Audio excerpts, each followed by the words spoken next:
time for Baby and Toddler Instructions with host Blythe Lippman. Blythe is a nationally renowned infant and toddler expert who has over 30 years' experience helping moms and dads regain their sanity, teaching them how to survive, and giving them the confidence they need to be the best parents ever. From sleeping to crying to potty training to choosing a preschool and so much more. If you're a parent, Baby and Toddler Instructions is the show you've been looking for. Now here's your host, Blythe Lippman. Well, good morning, afternoon, evening, wherever you might be. Thanks so much for tuning in today. I want to wish, first of all, if you're listening to a podcast, thanks for listening here. First of all, I want to wish my wonderful friend Irma Ross a big happy birthday. Hope you have a great celebration. And I can't wait to talk with my guest, Lisa Bunnage from Bratbusters Parenting Services in just a bit, because we are both seasoned moms, just two old broads that raised our kids, and we know what to do when they just won't listen, but especially Lisa, because she has a company called Bratbusters, even though we don't want to call our kids brats, and sometimes it feels like that. Anyway, she'll be with us in just a bit, but first I have a few things to tell you about.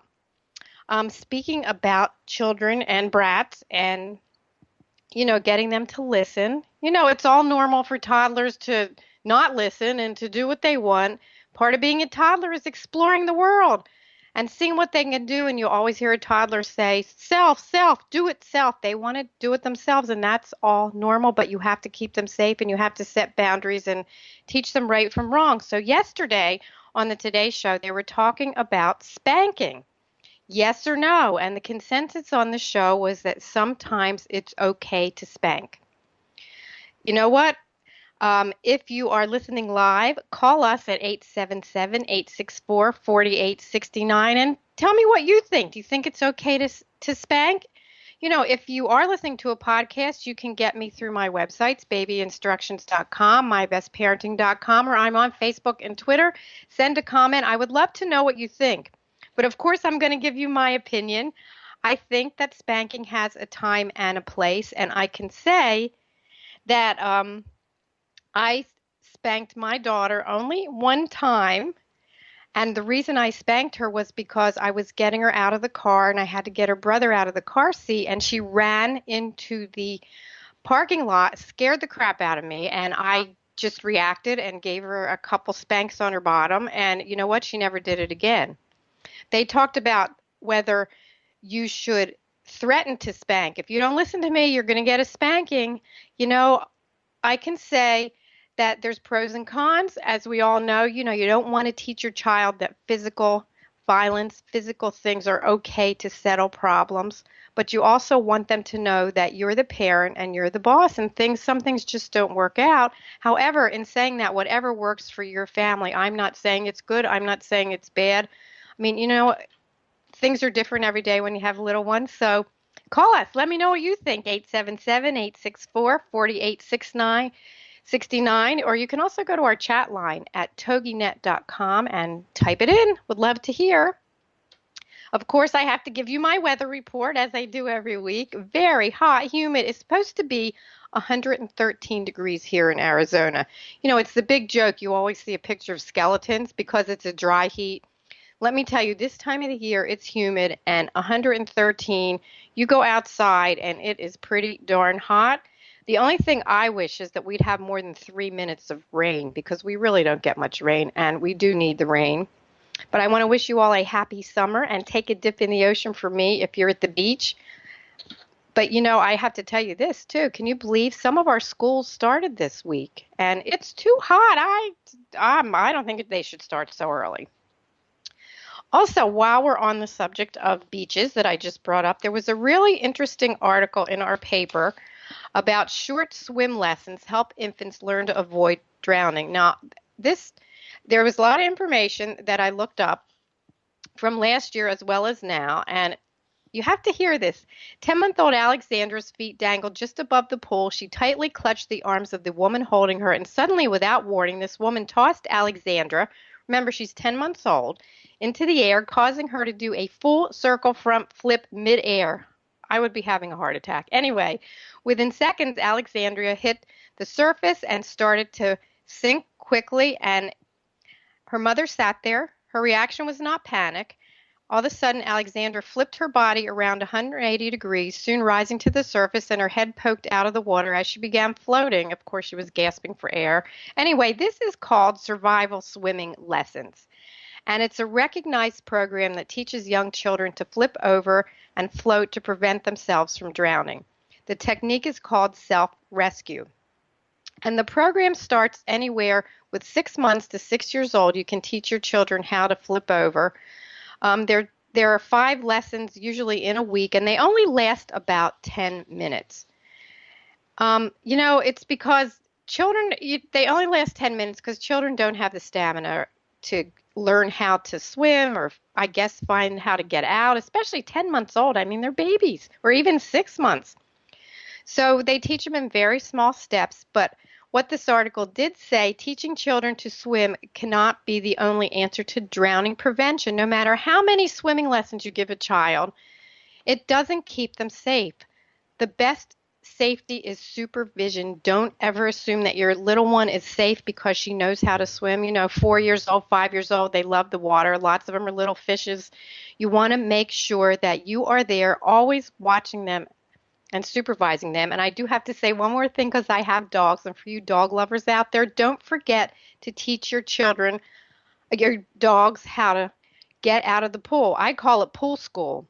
When I got dogs, every time I put them in the pool and we practice where the steps were, just in case your dogs ever fall in the pool as well. I know you can't do short swim lessons with them and teach them to flip over. But anyway, I thought this was pretty interesting. So, go online and take a look at this and see what you think. Also, I had Bob Hubbard from the Hubbard Family Swim School on April 2nd, and there's a great podcast. He talked all about swim lessons and keeping your children safe. So if you want to know more, tune into that podcast. Go to toginet.com. Podcasts are on the right. You can also find them on iTunes. So let's see what else we have today. Before I introduce my guest, a couple other things. There was one recall, and let me find it here in my paper. It was the OEF, O-E-U-F, or OOF, however you say it, recalls to repair cribs due to entrapment hazard. They're called sparrow cribs. The slats or spindles and top rail can detach from the cribs and pose an entrapment hazard to the child. I will put this on both my websites, babyinstructions.com and mybestparentingadvice.com. And this week I want to share a couple activities to do with your toddlers, as many of you have another month before summer's end, and you know about that boredom and the whining, and they don't know what to do, and it's hot, and everybody's cranky. So what could be better than staying in the house in the air conditioning and whipping up a fun recipe and sharing a book about your creation? I have a chapter in Help, My Toddler Came Without Instructions, called Cooks and Books. And one really fun activity you can do, and also very healthy, is get a package of crescent rolls and some cream cheese and cut up, Mom or Dad, you do this, cut up green or red peppers, some zucchini, some carrots, some broccoli. If you like sprouts, some alfalfa sprouts, and take a 10 by 13 cookie sheet and press the crescent rolls into the whole thing, and then make lines. A line of broccoli, a line of peppers, a line of, excuse me, I forgot to tell you. First, put the cream cheese on there, I'm sorry.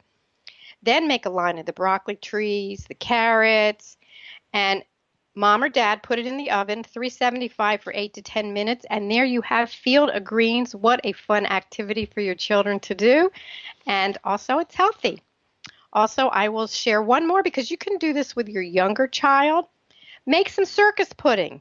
Get some pudding, some instant pudding. If they can drink milk, get some milk. And let them stir. Let them pour the pudding into a bowl. Give them a spoon. Put it in a cup, the milk in a cup. Let them pour. There's always paper towels if they spill. This teaches them fine motor skills, large motor skills. Let them mix it up and then spoon it into little paper cups. And get some animal crackers.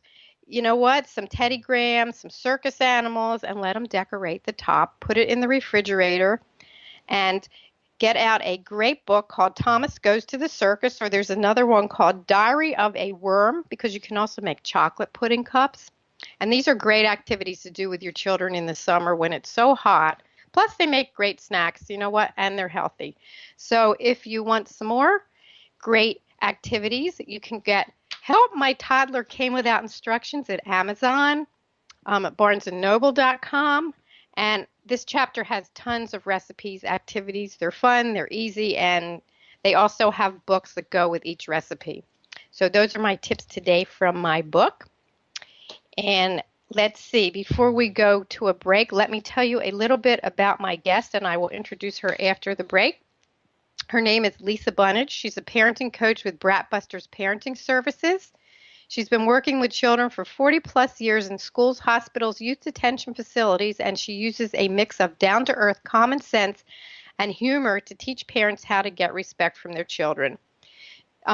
She's going to tell you about how she changed the behavior of her 2-year-old when he was throwing rocks over the fence. I mean, it's a great story. I love Lisa. She's got such a great sense of humor.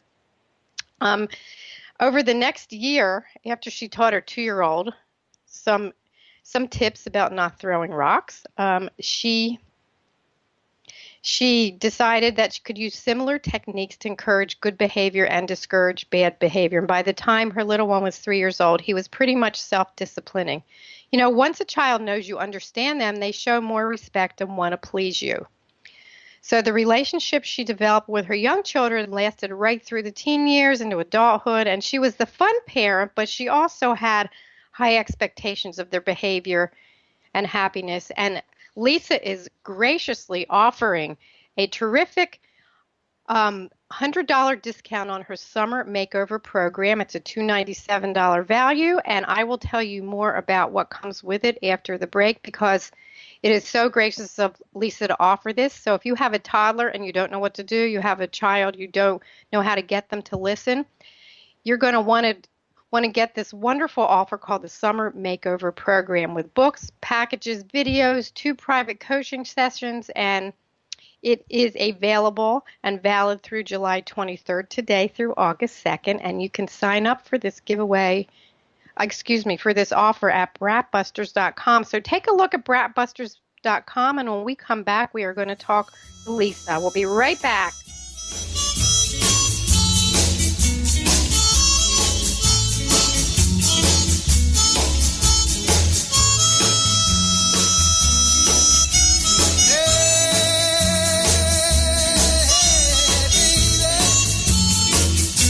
We'll be right back with more Help My Baby Came Without Instructions. It's Baby and Toddler Instructions with Blythe Lipman on TogiNet. We'll be right back right after these. I am not the woman I used to be. I'm free with Minister Diane Jones. Monday nights at 10, 9 Central on TogiNet. This is your chance, ladies, to hear stories of hope and healing from someone who's been there. Someone who has fought back from the horrors of incest. Minister Diane's innocence was stolen from her in the land of alcoholism and mental illness, which led to her being emotionally, physically, and sexually abused by her parents. Yet in spite of this trauma, she has gone on to become a successful wife, mother, registered nurse, and minister of the gospel of Jesus Christ. I'm Not the Woman I Used to Be. I'm Free is a straight-up show to enlighten you and to lighten your load. Do not let the weight of this world or the things that have happened to you control your life. For more on the show and Diane and her book, The Story of Me, email her directly from her show page here on TogiNet. Then, join us for I'm Not the Woman I Used to Be. I'm Free with Minister Diane Jones. Monday nights at 10, 9 Central on TogiNet.com. We often ask, is that all there is? Why is this happening to me? Why am I always broke? How am I going to survive this mess? Then join Dr. Geraldine Tegeloff for Nature Spirit Speak, 7 p.m. Tuesday evenings on TogiNet.com. Geraldine is a metaphysician, nature intuitive, and prosperity coach who shares with you how she went from totally broke to living what she would call her perfectly prosperous life. Through the combination of a wealth of metaphysical knowledge and her amazing ability as an intuitive, Geraldine brings to you the secrets of her magical journey of healing emotionally, spiritually, and financially. As with the ancient seers and master teachers, Geraldine has a unique gift of being able to connect to the simple yet profound messages brought to us by Mother Nature. and happily shares these through today's note to self on her webpage, naturespiritspeak.com. If you need help with your journey, why not connect with Geraldine during her show, Nature's Spirit Speak, Tuesdays at 7 p.m. Central on toginet.com. Welcome back to Baby and Toddler Instructions with Blythe Lipman on TogiNet, the hour for all moms with little ones to come for great advice, encouragement, and great ideas for all new parents. Now, back to the show with Blythe Lipman. Well, welcome back to Baby and Toddler Instructions. Thanks for tuning in. I would love to introduce you to my wonderful guest, Lisa Bunnage from Bratbusters Parenting Services. Lisa comes to us from Vancouver. How are you, Lisa? Welcome to the show. Well, thanks so much, Blythe. I really enjoyed it so far. It's been fantastic. I've been writing notes. I think, I want to talk about that. I want to talk about that. Well, you should have your own show called Bratbusters. Maybe I will one day. So, did I miss anything with your bio? Anything else you'd want to share? And you can tell what your offer is again and where to find it. My offer is, they can just email me. It's probably easier because I do have a link that they'd have to find through you, and it's easier. They can just email me, Lisa@Bratbusters. And but anyway, I want to get on to. Can I just address a couple of things you talked about before I came on? I sure hope you're going to address spanking because that was a big one for me. Yes, and because I have a lot to say about that because I get asked that all the time, and parents say, "Oh, I never spank. But then they say, "But I yell all the time," and I say, "You know what? There's this spanking versus yelling. Yelling has become the new spanking. It's like it's almost okay to yell, but it's not okay to spank. I think yelling is worse, and the reason is because parents who yell, you never yell something nice like, get out of here because I love you and you're beautiful. It's always negative stuff. And there's very, very often, or probably never, you apologize for it, right? So you not only do you yell, you don't apologize for it, and it's ongoing.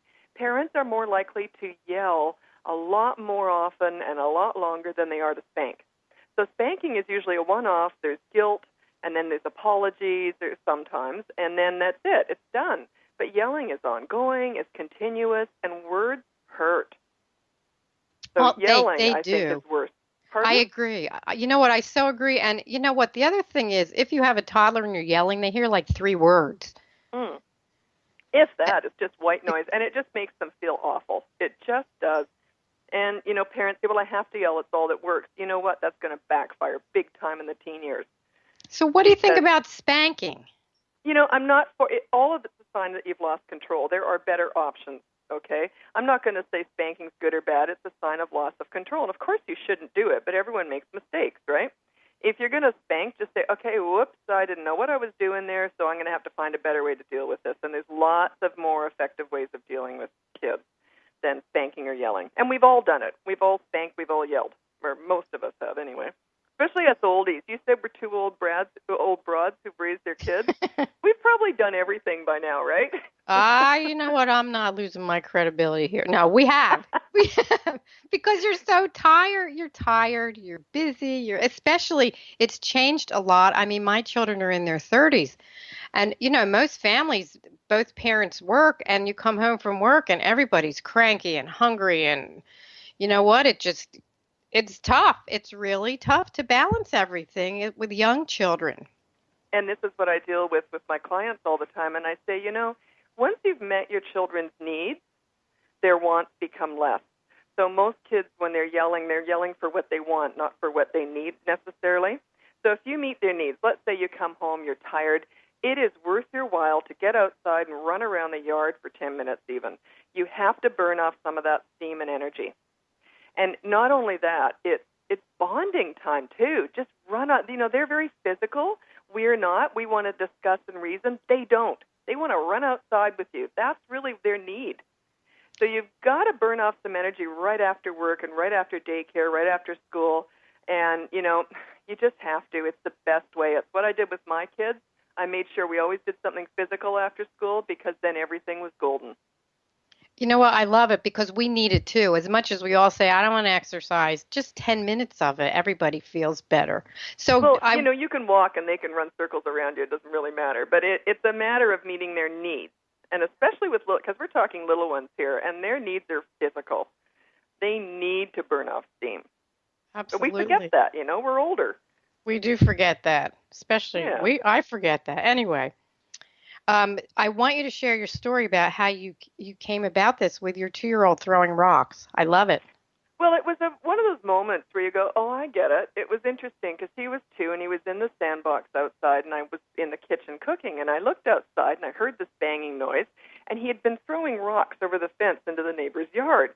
Well, I was horrified. I go running down to the sandbox. They say, don't you do that, blah, blah, blah. I walk him down to the neighbor's yard. We pick up all the rocks. We apologize to the neighbor. And I'm like, oh, what a wonderful mother I am. I've done this all right. Patting myself on the back. I'm a new mom. And so I put him back in the sandbox. I go in the kitchen. I look out the window, and he's throwing rocks over the fence again. I couldn't believe my eyes. Oh, my I'm gosh. like, are you kidding me? Like, new mom, what? I didn't get it now. I just laugh at it. But I thought, why would he do that? This kid's got problems. It happened a couple of times. So I even phoned his dad at work, and I said, our kid has mental problems. I said, I said, there's something wrong with him. I've done everything right, and he's completely messed up, to get a new kid. So I was absolutely disgusted with his behavior. I couldn't believe it. Smart little guy. Why would he do that? Because he just gets in trouble, right? Then I realized in that moment, I thought, wait a minute, that's my language. In his language, he's thinking, throwing rocks over the fence is fun. I can't see Mommy, so she can't see me. That's all. Kids don't overthink things. And it was just in that moment I thought, oh, I get it. I'm not thinking in his language. I'm not dealing with him in his world. So I went outside, corrected him again, and then I played with him for a little while, misdirected his attention to something else. I opened up the kitchen window and kept yelling out after that, having fun, sweetie, reminding him I was there. So, but it's a bit more work, but it's worth that short-term pain for long-term gain because he understood that he was accountable after that. But I had to do that work. I couldn't just cook anymore. I had to actually cook and police him. But that was more in his world. But yeah, I thought there was something wrong with him. I truly did. And most of my clients will phone me up and say, I've got the worst toddler. He's just total brat. And I say, what's he doing? This, that. And I go, well, yeah, he's being a toddler. He's very normal. You're the one that has to adjust the way you deal with him and get in his world. But yeah, that was a real turning point for me, and I use that approach with all ages after that, teenagers, everything. I don't expect them to be in my level or my world, not that mine's any better. I go to their level, their world, and their language, and that is just completely different. You know what? That's such good advice because we want to be the boss and we want to tell them what to do, but we don't, we're in a hurry. Again, we're doing things, and I guess once you figure it out, but doesn't it change? Everything changes constantly. So you cut out there. Okay, are you still there?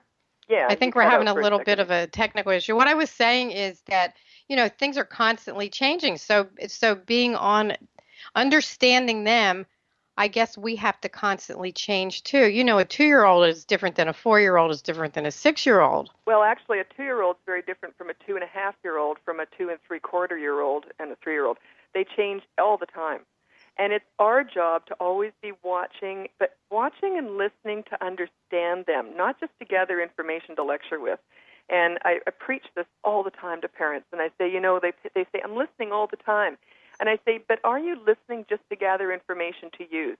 There's a big difference there. Or are you really trying to get into their world and understand where they're coming from? Children only do what works. They react through feelings. They don't put a lot of psychology into it. They are reacting in the moment. In that moment, can you really work hard to put yourself in their shoes and understand where they're coming from? When you do that, it's golden. You just completely change. You know what? If we could just do that as adults too, we overthink and we overanalyze. If we could just be in the moment, and we always say that all the time. But anyway, we have a question. We have somebody on the chat line that says she needs help. She has a 4-year-old. A 4-year-old, big time. He's a handful. I spank and yell, but I don't like doing either one. Okay. He's a handful. He's not getting his needs met. Right? So he's not getting discipline. Discipline is rules chores. We use punishments or consequences to police the discipline. That's all we're doing. We're just backing it up with that. So he's screaming for rules, manners, and chores. He truly is. Kids who are acting out need leadership. I call it leadership. I don't call it being the boss or being in control so much as just being a really good leader to follow, and that's what he needs. But you have to set it out really clearly. On my website, on my newsletter, you can sign up for that for free, and it's just bratbusters.com, and there's a 3-step parenting plan, and you can slap it up on the wall. It's a clear visual tool to show kids things are changing. So you can just put down a rule. Mom and Dad are also on that plan also, by the way. Mom and Dad can be punished too because we're setting a good example. Take a look at that because I have your website up. It's great. But also this mom says when I tell my 4-year-old not to do something, when he sees us do it, sees us, the parents, and ask why we do it and other people do it and he can't. What's the answer? I mean, obviously. We need to know what he's doing. He has chores, he has rules, he gets punished when he breaks those rules. Yeah, but where's the rewards going on? You know, okay, what is he doing right? I need something positive to work with because if it's all negative, I can't deal with that. What does he do well? So that's something to focus on. So if he, let's say, is really good at building Lego or whatever, really, really emphasize that. Go on and on and on about what he's good at before you deal with the negative. Because kids who are out of control, and there's lots, believe me, that's all I ever seem to get, of course, when I'm dealing with clients. Kids who are out of control, they feel so bad about themselves, don't they? You see kids who are tantruming. Do you ever see a happy tantruming kid? No. Like they just feel awful about themselves. So really, I believe very strongly in making kids feel good about themselves. So find something he's really wonderful at and then say, now, okay, so he's cussing and back-talking. That's all normal. He's out of control, and he needs leadership. So you've got to find something he's really good at, praise him, get involved, do interactive play with him, and then you've got his respect more because you're in his world, okay? So when parents say, I play with them all the time, are you really interacting with them? Are you really in their world and playing with them? Like a really good example of that, whenever you play with kids, it's all on their terms. That's what I always say. It could be just bowling in the house, the little plastic bowling sets. Anything that they're probably going to be better at is really good too, like hopping on one foot the longest. So you've got to get that real strong bond and respect going first. Then you can start the discipline. Great tips. We are going to have a commercial, and we'll be right back and talk some more about not having a brat. I love Bratbusters, so stay tuned. We'll be right back with more help. For help, my baby came without instructions. It's Baby and Toddler Instructions with Blythe Lipman on TogiNet. We'll be right back right after these. Baby love, my baby love, I need you, oh, I need you. Have you heard? The pages of American Patchwork and Quilting magazine come to life on our new weekly online radio show, American Patchwork and Quilting. Join Pat Sloan, our blogging and quilt designer host, as she talks about the latest trends, ideas, and inspirations.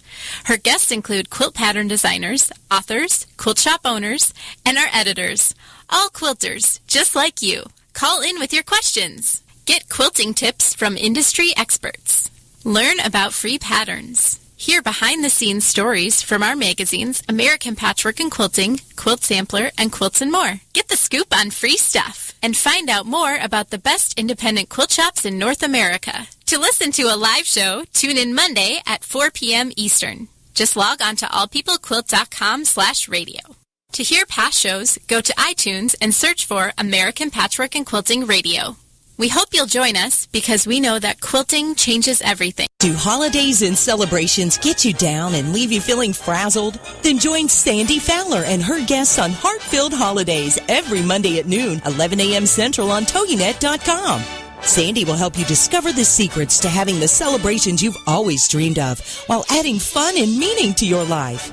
From Valentine's Day to Christmas to special family events, Sandy Fowler will show you how to put the fun and meaning back into those special days by taking a look at what we can do to turn the upcoming holidays into cherished memories and show us how to allow it to intertwine with everyday life. For more on the show, Sandy, and to receive Sandy's Holiday Happiness booklet, go to heartfilledholidays.com. Then get set to discover the secrets to creating happy holidays and happy everydays by joining Sandy Fowler and her guests on Heartfilled Holidays every Monday at noon Eastern Standard Time on toginet.com. Welcome back to Baby and Toddler Instructions with Blythe Lipman on TogiNet, the hour for all moms with little ones to come for great advice, encouragement, and great ideas for all new parents. Now, back to the show with Blythe Lipman. Well, welcome back to Baby and Toddler Instructions. I am here with my wonderful guest, Lisa Bunnage from Bratbusters Parenting Services. And you know what?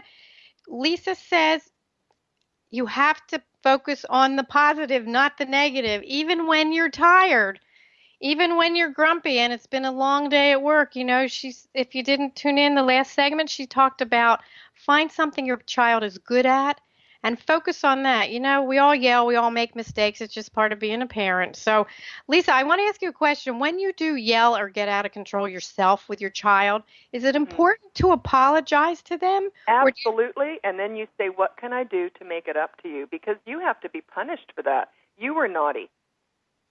So you say to your child, what can I do to make it up to you? You're not buying them something. It's time together.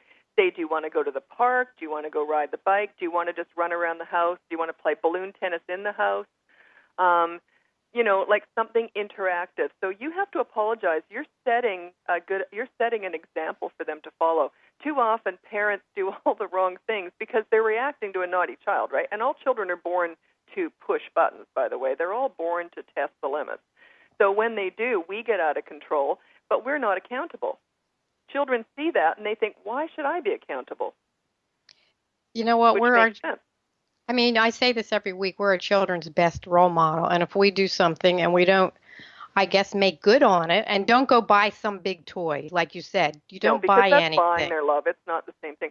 I'll just tell a quick story. When my son was 12 years old, he knocked over the garbage when he was taking it out. Poor kid was trying to do a chore, and he just spilled the garbage. I lost it. I guess I was having a PMS. Who knows what was wrong with me that day? And I never really lost it. I was a very calm person. So I lost it. I even said like a curse word, not a big one, but, you know, a curse word. And he was shocked. He still, to these 25, he still remembers how upset he was at that I yelled. Like I'd never done that before. So I lost it, and he got the biggest smile on his face afterward. And you know why? It's because I was going to be remorseful, and I was going to be making amends. I think I bought him a video game. Now, at that age, it's okay, but I was so remorseful. I said, oh, I can't believe I did that. What can I do to make it up to you? So no wonder why my kids were so good at all this stuff, because I was too. I set the example, right? I wasn't perfect, but when I made a mistake, I was punished. And it was always doing something nice for them. And it's so positive because if you're nice, they're nice, and you're nice, and they're nice. It's and wonderful. You know what? Well, okay, we weren't that sickening. Come on. Well, you know what I'm saying. We respected each other. No, and we were nice to it. We were kind to each other. All my kids and I, we just were. We had that lovely mutual respect going. But also, I want to say that plan I have, if no one checks it out, I still want to get this information in quick. You know, on the plan, you have like a big board. Just throw it up on the fridge. It's very visual. You put down the rules for everybody, Mom, Dad, Sally, Johnny, whatever. Just put one rule on there for each person. So Mom would be no yelling, okay? Dad maybe be no yelling or whatever. Then you have consequences for each person. Each person has their own consequence or punishment. For me, it was not talking for a whole day.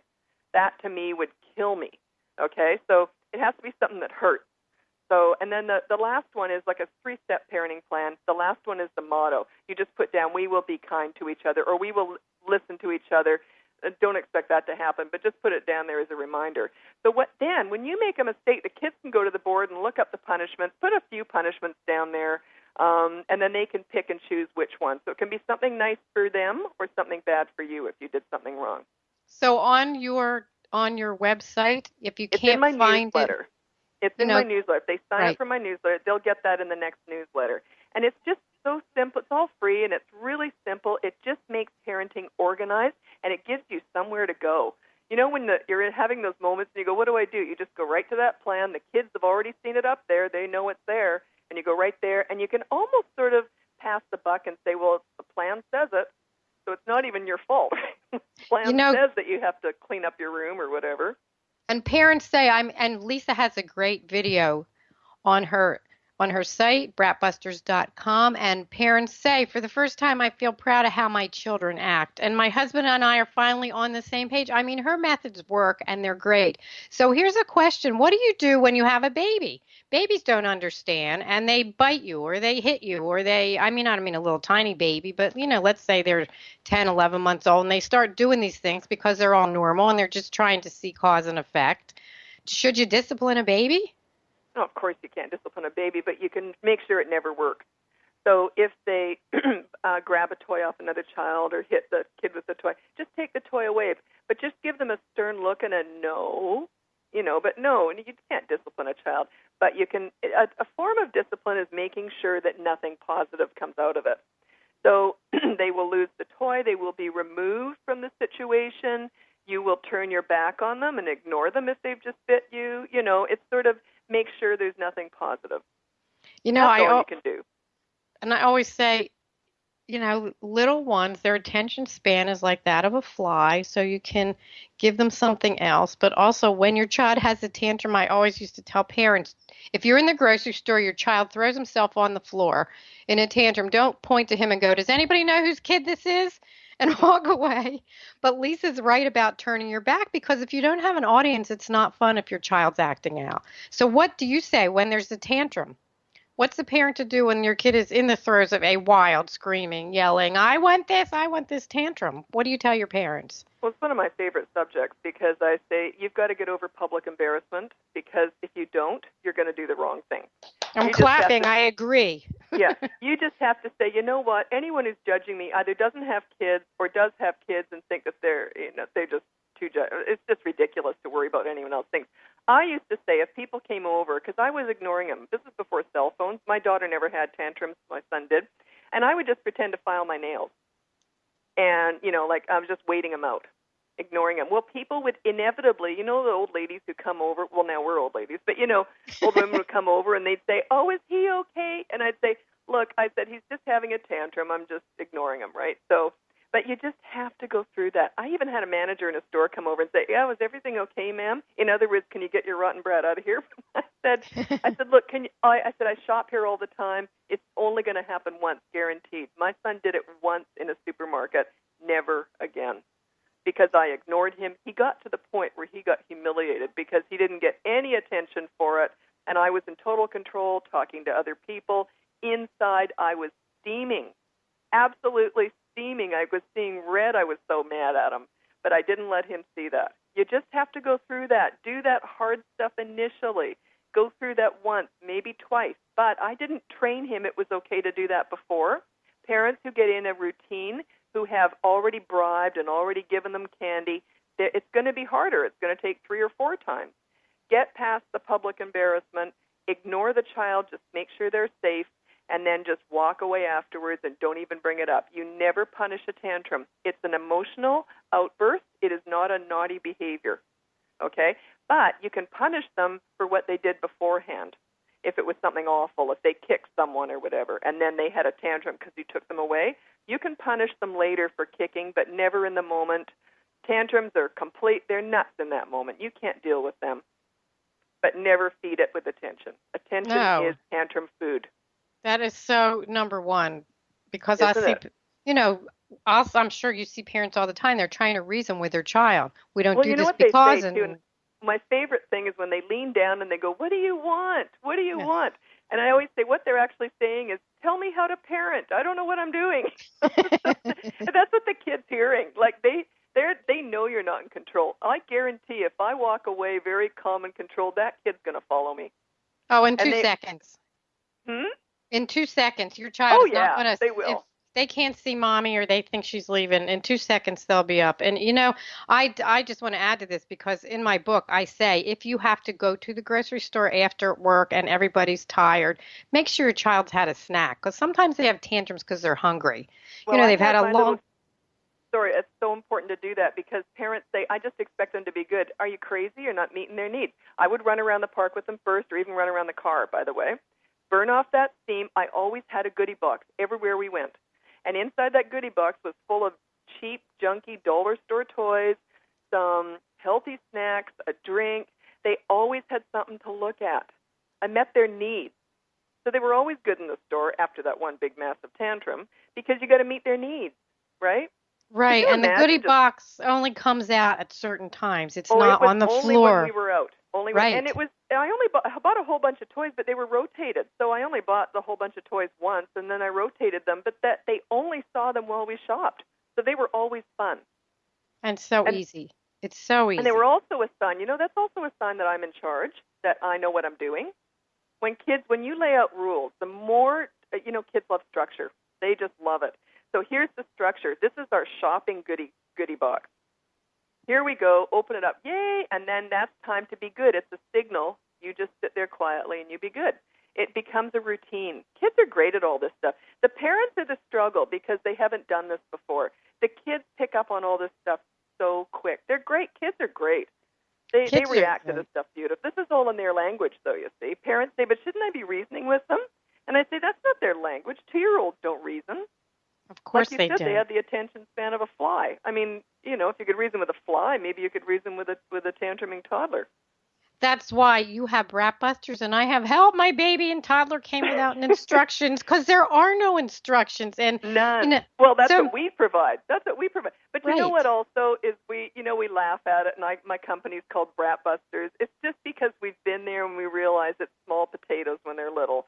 You get it right, though, and you'll sail through the rest of those years. You get their respect cemented now, and it will last right through the teen years with the maintenance. Always maintenance. You know what? Because I love the name of your company. And it does. Kids aren't brats. I mean, they really aren't. Not. There's nothing better. Not. And you look back, and it's so funny because you look back, and the first 5 years go so quickly. And I know you know this too. The biggest problems that parents have when the kids are 2 and 3, I want to say to them, and I do sometimes, wait until they get their license. Wait until they want to date. Wait, you have control now, and you can't know that it's easier because it's not easier. You've never done it. But I say to my clients too, I say, they'll call me, oh, this is horrible, and I said, you know what's horrible is if 10 years from now you have to hire me. Because I specialize in troubled teens. And I said, it is so much more work then. So just do it now. Because they say, this is so much work. And I say, but it's temporary. It's like 3-4 weeks of work. Big deal. It'll last for the next 13, 15 years. You know what? Great tips. We are going to break for commercial. And when we come back, we are going to talk a little bit about swimming and water safety and a lot of other things. So hang in there. We will be right back.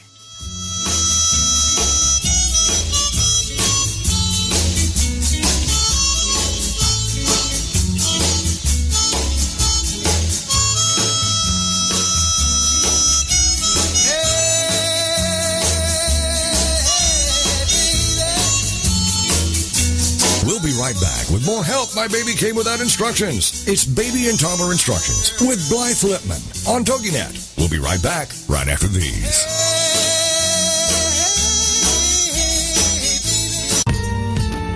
Have you ever wondered if you're normal or why you feel distant from your partner? Then join us for Sex Talk with Lou with your host Lou Paget on TogiNet Wednesday nights 9/8 Central. Do you want to recreate a truly connected relationship or wonder, how do I tell my kids about things?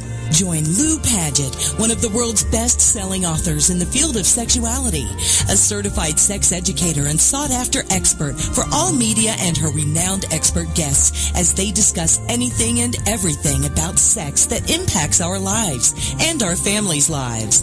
For more on Lou, check out her website, loupaget.com. This is the show where the best experts in the field of sexuality and sexual health can finally give you the answer to that question. Join us for Sex Talk with Lou with your host Lou Paget, Wednesday nights at 9/8 Central on toginet.com.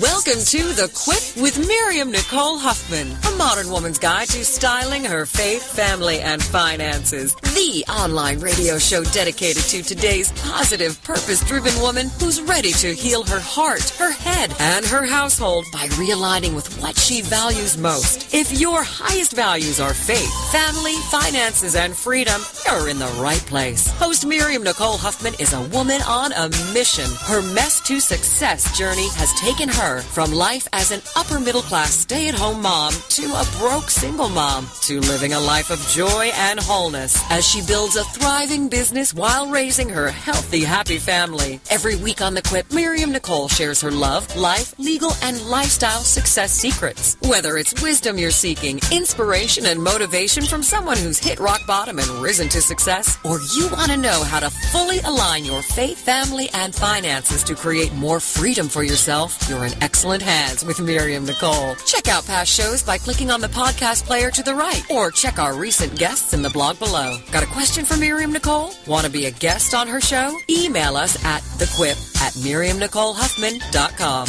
And join us every Thursday at 2 p.m. Central Standard Time, only here on the Woohoo Radio Network.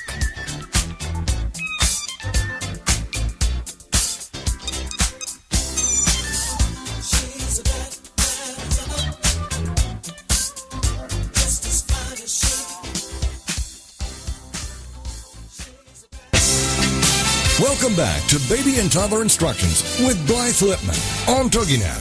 The hour for all moms with little ones to come for great advice, encouragement, and great ideas for all new parents. Now, back to the show with Blythe Lipman. Well, welcome back. I cannot believe we're up to the last part of our show. It goes so quickly. I'm here with my wonderful guest, Lisa Bunnage from Bratbusters. You have to go to her website, bratbusters.com. She's got charts, she's got books, she's got videos. It's a wonderful site. If you think your child is, don't call him a brat, but you're having a hard time with some of the control, Lisa is just great. And by the way, don't forget to listen to all our other great shows on TogiNet. Every topic you would want, and we have wonderful hosts. So in saying that, during the break, we were talking a little bit about swimming and water safety. And Lisa, I know you wanted to share some things. Well, just a quick, it's not a personal story, but years ago we had a pool. I raised my kids in Australia. And whenever I'd have a pool party for the kids, a birthday party, the parents would want to hang around. And I used to say to them, I won't talk to you while you're here, but if you still want to stay, that's fine. They'd always leave, right? Because they just wanted to sit and chat. But I said, I'm head counting the entire time. Because it's when there's other people around talking to the adults, it seems to be a lot of drownings happen when there's a pool party, and there are adults right beside the pool. A kid will slip under, and because everyone's talking, they're assuming other people are watching the children. So we tend to think of drowning as a kid going out on their own, no one sees them, but often they drown, and when there's tons of people around. So that was a real concern, and I heard about that happening at a pool party. A kid just slipped under the water, and everyone assumed everyone else was watching the kids. And the poor little tyke drowned. So, really make sure there's at least one person there who won't talk to anybody. I was always the one. I would not talk to anybody when kids were in the pool. I've had a couple guests on, and we've talked about pools and pool safety. And people think that drowning, you make noise and scream. Drowning is silent, and you don't very know. Silent. You don't know it happens, and we've talked a lot about having pool watchers and making sure they're not 12-year-old kids and changing them every half hour. I mean, you have to, again, what I said in the beginning, supervision is going to keep them safe, not swimming lessons, not, turning over. Anyway, I'm so happy you talked about that because there are so many drownings, especially there's a lot in Arizona where I live. I'm sure. Well, same with us in Australia. It's hot weather, right? So yeah, you're always in the water. Always. So let's talk a little bit about having fun. And because we're talking about discipline, we're talking about how to handle it, but as we were talking during the break, you want to be a fun parent, but you still have to be the parent. You can't be the friend. So it's such a good point. And we've talked about this before, actually, before the show was on. So we're so on the same page with this. One of my taglines is be the fun parent, not the friend. They don't need middle-aged friends, but boy, do they ever want fun parents.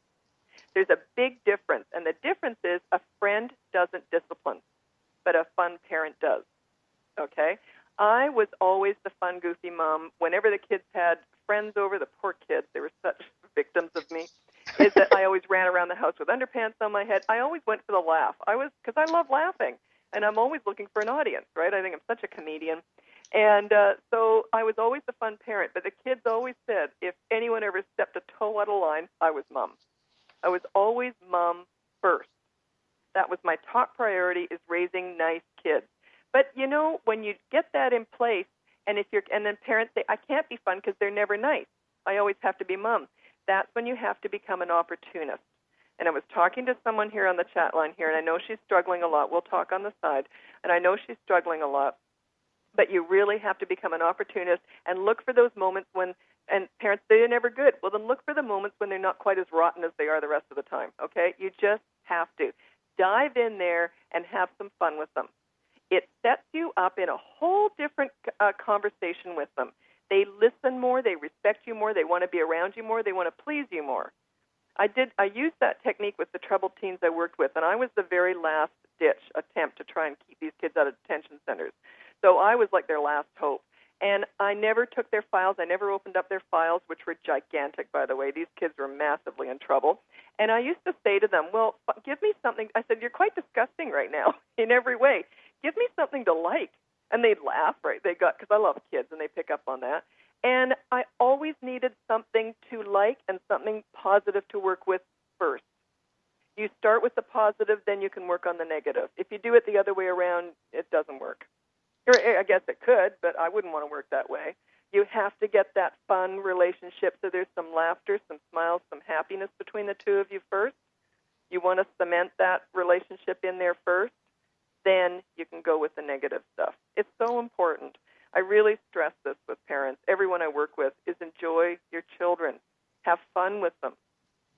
Because there's nothing better, as we know, because we have grown children, when they turn around and say, you were so much fun. Remember the time when we did this? Remember the time when we did that? And I think, and you'll agree, it takes just as much energy to be fun and find something positive as it does to time out or punish or yell or scream or whatever. But I'll tell you something, is when you get good at this, and my clients do, and when you get good at this stuff, you will never have to be the non-fun parent. It was so past the age of about 3 with my kids, I really didn't have to discipline. It would just be a look. Or else I'd say, do you want me to come in there? If they were arguing. No. So it just becomes this, they always want you to be fun. So it's temporary. The negative stuff is temporary if you get all this stuff right. You absolutely have to be a leader, and a leader, I think, is also fun. Or that's the kind of leader I want to follow anyway, is one that I have fun with. And I feel good about myself around. Praise. You can't overdo the praise, but you can certainly overdo the negative stuff. And the kids know what to expect. Like you said, they love structure. They know what to expect. They know that one little look or that one sentence, they know what you mean. And you know what? It's not fun for them to not listen either, because it's just not. It's not. And my kids said, I used to say sometimes, do you want me to put my cup of tea down and stand up and come in there? I used to love saying it like that. I got really good at it. Would you like me to put my cup of tea down, stand up very slowly, walk in there, and then deal with you? No.